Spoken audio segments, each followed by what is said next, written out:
જૂનાગઢમાં મેગા ડિમોલેશનની કામગીરી ચાલી રહી છે। જૂનાગઢમાં આવેલા તમામ ગેરકાયદે દબાણો, ગેરકાયદે આવેલા ધાર્મિક સ્થળો અને અસામાજિક તત્વોના ઘરો પર દાદાનું બુલડોઝર ફરવા જઈ રહ્યું છે। દાદાનું બુલડોઝર જે છે તે તમામ દબાણો અત્યારે દૂર કરવામાં આવી રહ્યા છે। દાદાના બુલડોઝર દ્વારા તેવામાં પોલીસે ચાપતો પોલીસ બંદોબસ્ત પણ ત્યાં ગોઠવી દીધો છે। અત્યારે સમગ્ર જૂનાગઢમાં કર્ફ્યુ જેવી સ્થિતિનું નિર્માણ થયું છે। જો ખાસ કરીને વાત કરવામાં આવે તો જૂનાગઢમાં રાજુ સોલંકી અને તેના ભાઈ જવા સોલંકીના ગેરકાયદે આવેલા ઘરો છે, તેમની જે દુકાન છે તેના પર પણ દાદાનું બુલડોઝર ચાલ્યું છે અને ત્યાં પણ ડિમોલેશન કરવામાં આવ્યું છે। જૂનાગઢમાં આશરે 200 જેટલા જે મકાનો ગેરકાયદે જે પણ ધાર્મિક સ્થળો છે તે તોડવાની કામગીરી શરૂ કરી દેવામાં આવી છે। તે જોતા સમગ્ર જૂનાગઢમાં અત્યારે કર્ફ્યુ જેવી સ્થિતિનું નિર્માણ પામ્યું છે। કોઈ પણ કોમી રમખાણો ન ફાટી નીકળે તે માટે પોલીસે ચાપતો બંદોબસ્ત પણ ગોઠવી દીધો છે। જૂનાગઢમાં મેગા ડિમોલેશનની જે કામગીરી ચાલી રહી છે તેના પર પણ એક નજર કરીએ અને અધિકારીએ શું કહ્યું તે પણ સાંભળીએ।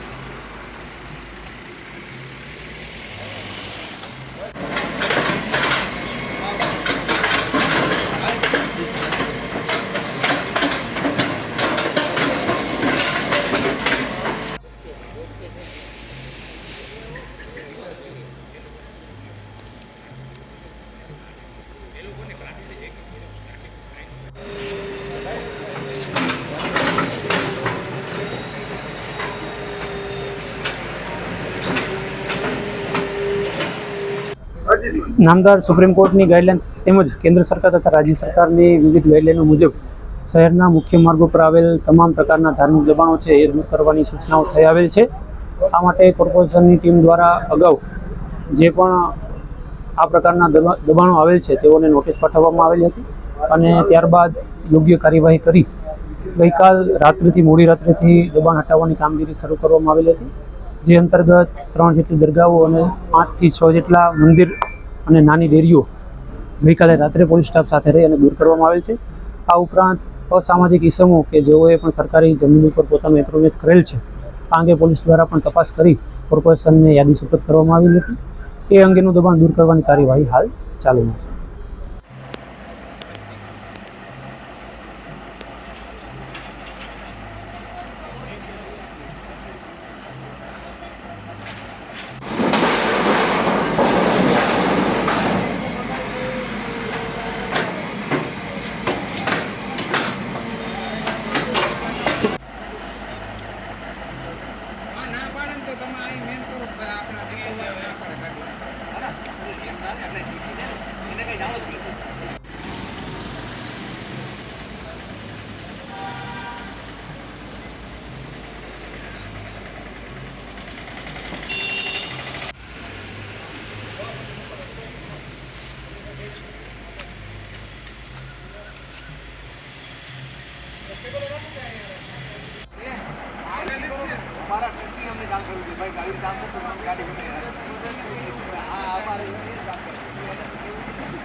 હા એમને આપી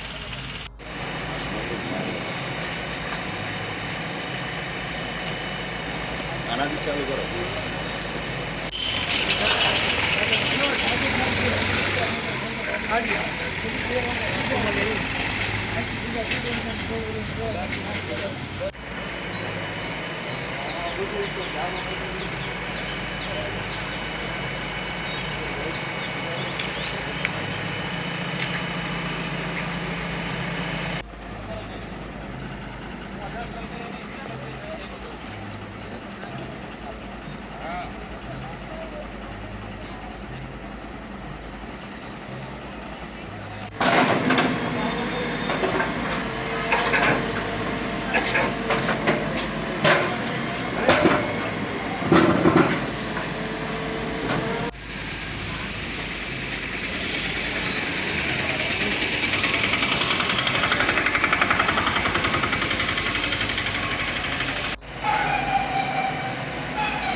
બધું આવી જાય હો.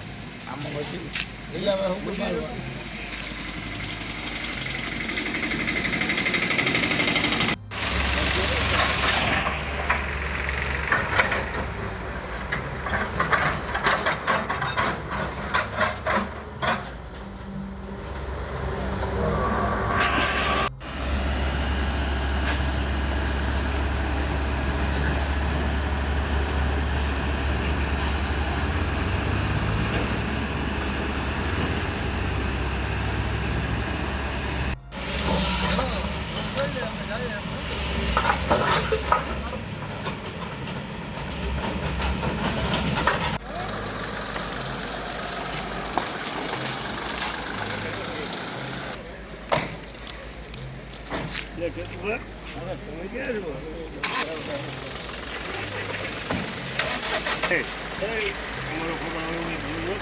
હા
આગળ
આ મેગા ડિમોલેશનની કામગીરી જોતા સવાલો અનેક થાય છે. સવાલ એ પણ થાય છે કે જે નાના લોકો છે તેમના ઘરો પર બુલડોઝર તો અત્યારે ચાલી રહ્યા છે, પરંતુ મોટી માછલીઓના ઘર પર ક્યારે? અનેક સવાલો થઈ રહ્યા છે. અત્યારે તંત્રની જે કામગીરી છે તેના પર પણ સવાલો થઈ રહ્યા છે. દાદાએ જે ટકોર કરી હતી તેને તંત્ર કંઈક ને કંઈક ભૂલી ગયું હોય તેવું પણ લાગી રહ્યું છે. આખી ઘટનાને લઈને તમારું શું માનવું છે અમને કમેન્ટ કરી ચોક્કસથી જણાવજો, તથા અમારી ચેનલ નિર્ભય ન્યૂઝને લાઇક, શેર અને સબસ્ક્રાઇબ કરવાનું ભૂલશો નહીં. આભાર.